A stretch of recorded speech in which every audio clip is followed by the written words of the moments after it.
خود بازرگان کے حوالے سے نقل کر رہا ہوں۔ مرحوم انجینئر بازرگان ان لوگوں میں سے ایک تھے جنہوں نے امام کو پیغام بھیجا اور پیرس میں امام سے بات کی کہ لوگ تھک چکے ہیں، آپ اجازت دیجیے کہ لوگ اپنے کام پر واپس لوٹ جائیں اور معمولات زندگی پھر سے انجام دیں۔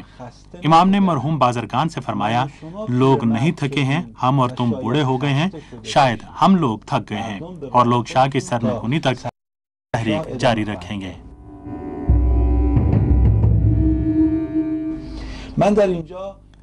میں یہاں ایک واقعہ عرض کروں۔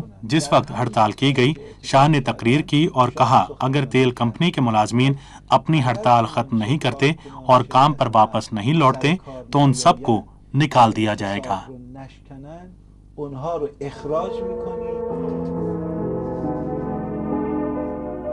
یہ زمانہ سردی کا زمانہ تھا اور ایرانیوں کو تیل کی ضرورت تھی تاکہ اپنے گھروں کو گرم کر سکیں، اور اسی لیے لوگ سینکڑوں میٹر طولانی صفوں میں مٹی کے تیل کے پیپے لیے لائن میں کھڑے ہوتے تھے۔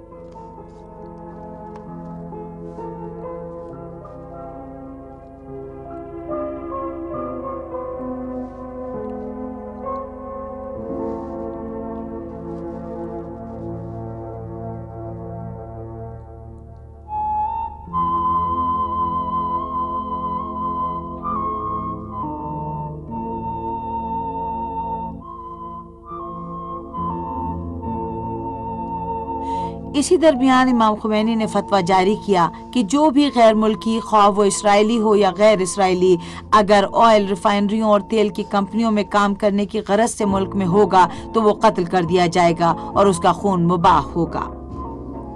امام نے اسی طرح اپنے فتوے میں فرمایا کہ لوگ شرعی رقومات میں مثلا خمس اور زکوٰۃ کے پیسوں سے تیل کی کمپنیوں کے ملازمین کی تنخواہیں ادا کریں۔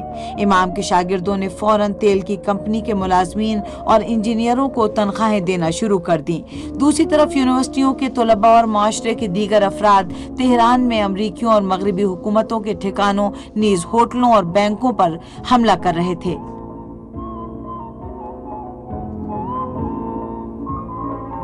تہران جل رہا تھا اور شاہ کا کوئی بس نہیں چل رہا تھا۔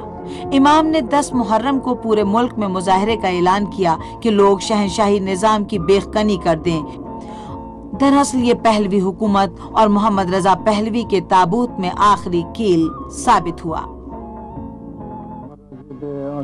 میں نے یوم عاشوراء اور ایام محرم کی مناسبت سے ایران میں لوگوں کو حکم دیا اور میرے اس حکم پر لوگ عمل کریں گے، اور مجھے امید ہے کہ حکومت اپنی ذمہ داری سمجھے گی اور وہ یہ سمجھے گی کہ اسے عوام پر تشدد نہیں کرنا چاہیے اور اس کو یہ سمجھنا چاہیے کہ وہ غاصب ہے، اور شاہ کو مسائل کو سمجھنا چاہیے۔ 10 محرم یوم عاشوراء لوگ جس طرح سے چاہیں گے اپنا احتجاج کریں گے، اور اس نے روکنے کی کوشش کی تو صورتحال اور بھی بدتر ہو جائے گی اور اس کا اسے نقصان پہنچے گا، اور ممکن ہے کہ خون خرابہ اور زیادہ ہو جائے۔ اس وقت کی فوجی حکومت کے سربراہ جنرل اظہاری نے اعلان کیا کہ صبح سے لے کر اگلے دن غروب آفتاب تک ایمرجنسی نافذ ہے اور کسی کو بھی عزاداری کا جلوس نکالنے یا اس میں شرکت کی اجازت نہیں ہے، حتیٰ مسجدوں کے اندر بھی عزاداری پر پابندی ہے۔ امام نے حکم دیا کہ لوگ گھروں کی چھتوں پر جا کر نعرہ تکبیر اللہ اکبر لگائیں۔